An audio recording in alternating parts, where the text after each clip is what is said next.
Assalamualaikum warahmatullahi wabarakatuh. Kembali lagi di RMB Mistis. Dan pada video kali ini, portal RMB akan menceritakan kisah pinggir kota dalam kemasan cerita misteri. Cerita kali ini berjudul Jaran Goyang, bagian pertama karya Bang Esot. Lalu seperti apa kisah selengkapnya?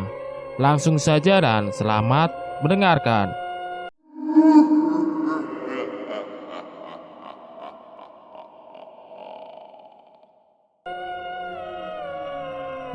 Ahmad mematuh diri di depan cermin, merapikan kemeja putihnya.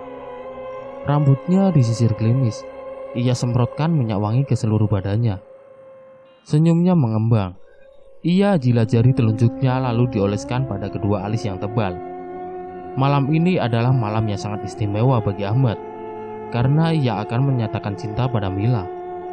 3 tahun sudah ia memendam rasa pada Mila.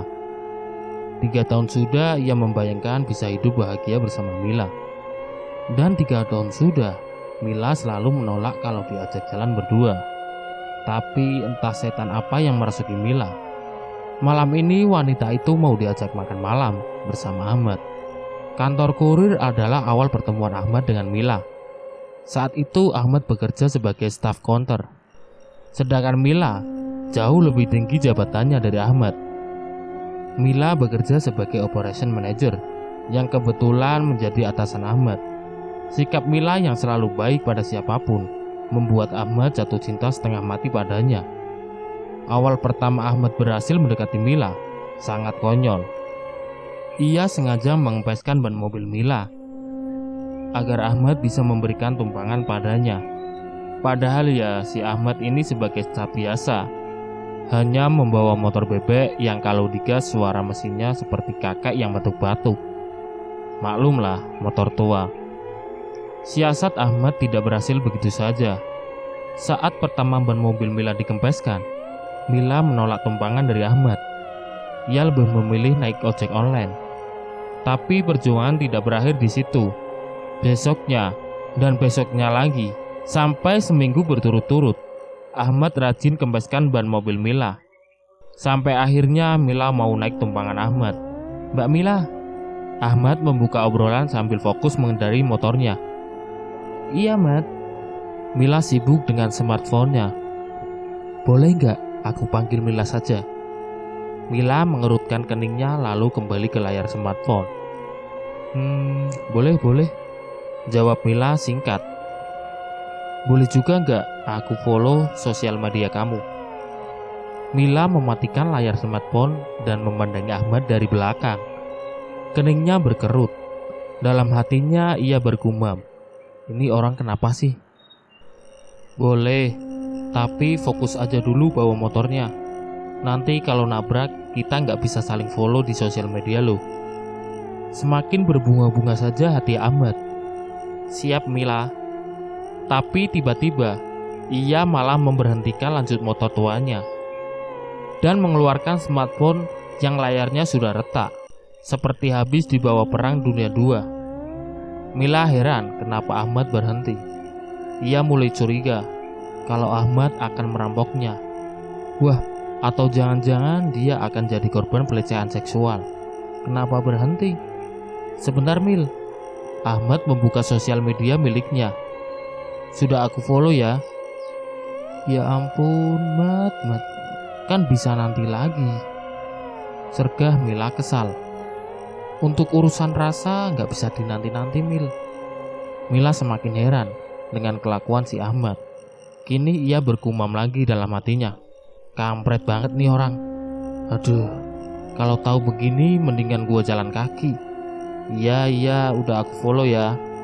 Mila menyodorkan smartphone-nya. Jelas smartphone mewah yang harganya di atas 10 juta. Dari situlah awal kedekatan Ahmad dan Mila. Sebenarnya Mila tidak mendekat, tapi Ahmad yang ngotot mengejar-ngejar Mila. Sekali 2 kali Mila balas chat dari Ahmad. Tapi semakin lama chat Ahmad hanya centang biru. Bahkan pernah hanya centang 1. Tahunya dia diblokir Mila. Ya wajar saja dia diblokir. Pendekatan Ahmad benar-benar seperti serangan Nazi kepada tentara Prancis tanpa ampun. Jam 2 pagi, di mana orang-orang sedang enak tidur, si Ahmad malah video call Mila. Soal bunga, Ahmad nomor 1. Meja kerja Mila sudah macam toko bunga saja. Setiap hari Ahmad membeli bunga untuk Mila. Tindakan Ahmad tidak dapat dilarang oleh siapapun, termasuk yang punya mejanya. Mila sudah berkali-kali melarang lelaki itu agar berhenti membelikan bunga. Tapi si Ahmad ini memang bandel. Cinta udah membutakannya. Ia ingin menjadi lelaki yang romantis. Namun, yang ada malah Mila tambah jijik padanya. Bukan hanya di kantor saja, Mila juga diteror di rumahnya. Sudah tidak terhitung berapa jumlah boneka dan bunga yang ia buang setiap harinya. Bahkan, kalau malam minggu si Ahmad ini sengaja apel ke rumah Mila. Tidak tahu malu, tapi memang jatuh cinta bisa memusnahkan rasa malu. Setiap hari Ahmad mengajak Mila jalan bareng dan selalu ditolak. Makanya malam ini adalah malam yang paling bahagia buat Ahmad, karena akhirnya Mila mau diajak jalan bareng. Selesai mematuk diri, ia mengunci pintu kamar kosnya. Kemudian menyalakan mesin motor butut miliknya. Seketika asap kental keluar dari knalpot motornya, seperti orang kakek yang batuk-batuk. Motor itu berjalan perlahan, meninggalkan asap yang memenuhi jalanan. Di restoran, Mila sudah lebih dulu datang. Ia duduk sambil memainkan smartphone, ditemani segelas jus mangga. Mila memang sosok wanita yang cantik dan sedap dipandang. Tubuhnya langsing, rambutnya tergerai indah sebahu, wajahnya oval, matanya sipit. Ada lesung pipi di sebelah kanan, kulitnya putih, dan tubuhnya selalu harum parfum mahal. Selang beberapa saat, Ahmad datang sambil melambaikan tangan. Mila. Dari pintu masuk restoran, ia memanggil nama Mila dengan sangat keras, sehingga membuat para pengunjung melirik kepadanya. Mila menggelengkan kepala, semakin kesal saja dia. Maaf, aku telat. Kamu udah nunggu lama. Lumayan, jawab Mila singkat dan ketus. Seorang pelayan mendekati mereka sambil membawa buku menu. Ada yang bisa saya bantu, Pak? Tanya pelayan itu. Ahmad meraih buku menu dan langsung memesan sebuah stik dan jus lemon. Kamu mau pesan apa, Mil? Enggak, kamu aja, Mat. Aku udah... Setelah pelayan itu pergi, Mila mulai membuka obrolan. Jadi gini, Mat, aku mau nikah. Jadi please jangan gangguin aku lagi ya. Ibarat kota Berlin yang dibom habis-habisan oleh tentara Uni Soviet. Hati Ahmad hancur berantakan. Ahmad terdiam, tidak bisa menjawab apa-apa. Kedua matanya terbuka tapi tatapannya mati. Dadanya sesak, seperti baru saja ada duri yang ditelannya. Please banget ya, Mat. Aku hargai perjuangan kamu selama ini. Tapi kali ini aku minta kamu berhenti. Masih banyak wanita yang lebih baik dari aku. Dan aku yakin kamu orang baik akan mendapatkan wanita baik juga. Aku cinta kamu, Mil.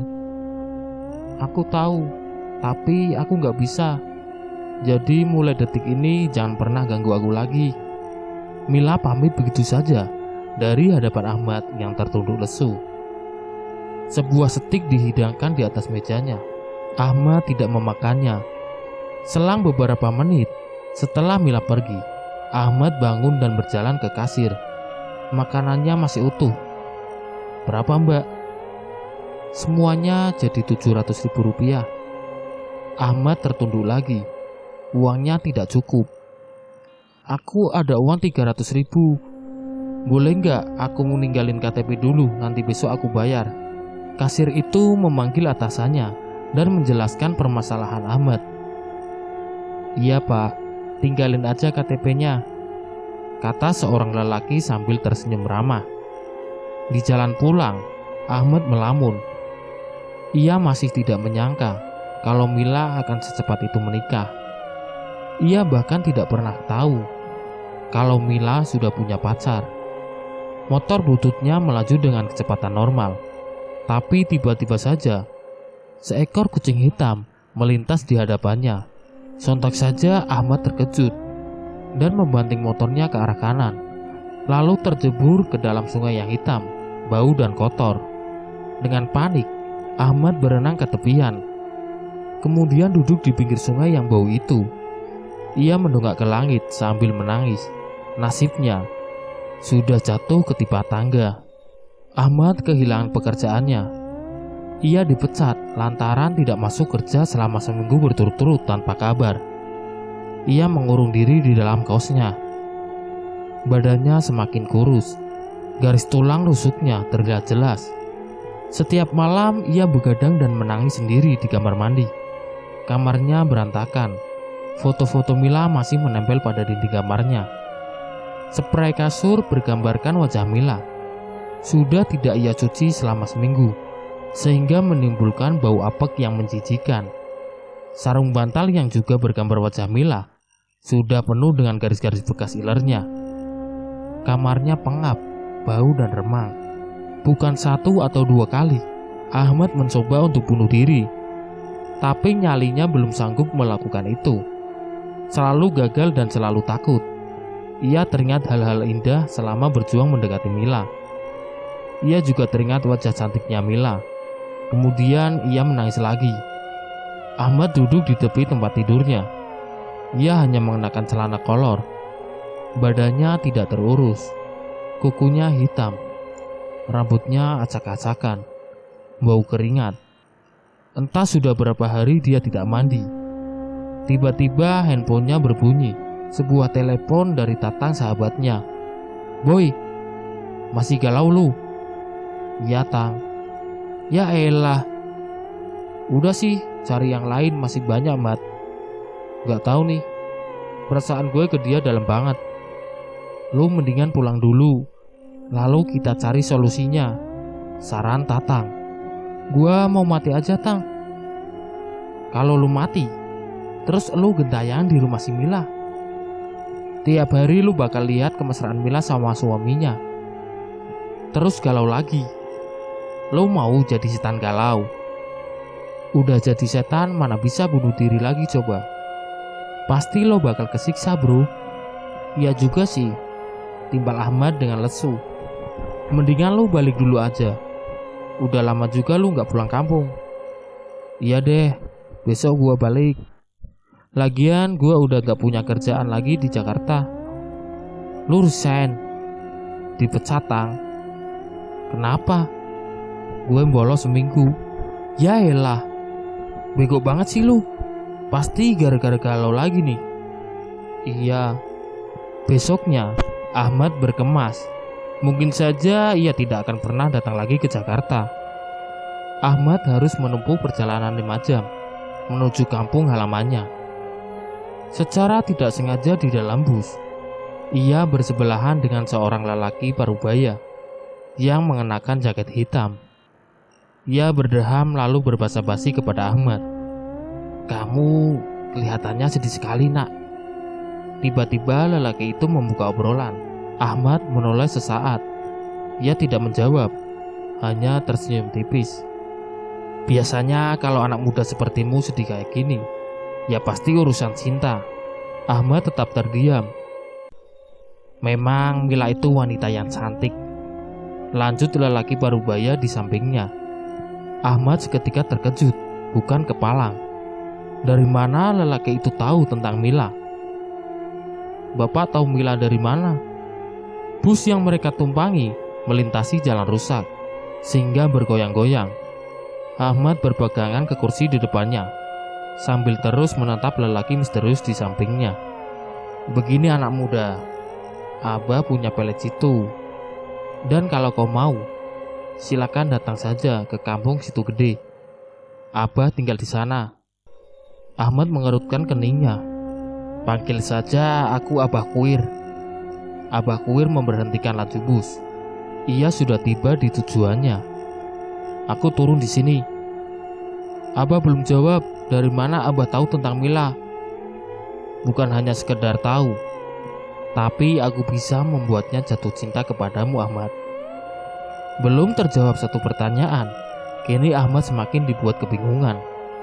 Dari mana Abah Kuwir tahu kalau namanya adalah Ahmad? Portal RMB, cerita yang berjudul Jaran Goyang pun selesai. Nantikan video selanjutnya di konten berikutnya. Sekian.